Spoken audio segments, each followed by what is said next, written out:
पाकिस्तान समेत दुनिया भर में आइंदा हफ्ते ईद उल फितर त्यौहार जोश व जज्बे से मनाया जाएगा।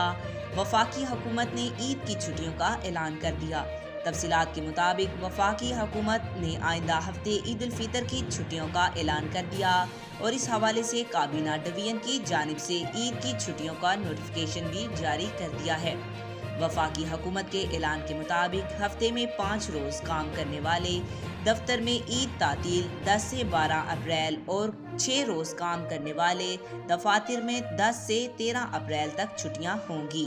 वाज़िया रहे कि महकमा मौसमियात ने साइंसी बुनियादों पर रवां साल पाकिस्तान में माह रमजान उल मुबारक 29 रोजे का होने और ईद उल फितर बुध 10 अप्रैल को होने का अमकान जाहिर किया है।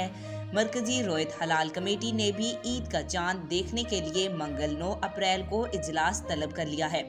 ये इजलास वजारत मजहबी अमूर इस्लामाबाद में होगा।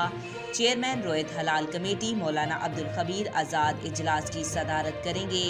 इजलास में कमेटी मेंबरान महकमा मौसमियात असफारको साइंस टेक्नोलॉजी हुकाम शरीक होंगे, जबकि जोनल रोयत हलाल कमेटियों के इजलास मुकर्ररा मकामात पर होंगे। 9 अप्रैल को पाकिस्तान के किन इलाकों में ईद का चांद नजर आ सकता है? मरकजी रोयत हलाल कमेटी शहादतों की रोशनी की चांद की रोयत से मुतल्लिक हतमी ऐलान करेगी। आज तक के लिए इतना ही। मजीद ऐसी मालूमाती वीडियो देखने के लिए हमारे चैनल को सब्सक्राइब करें।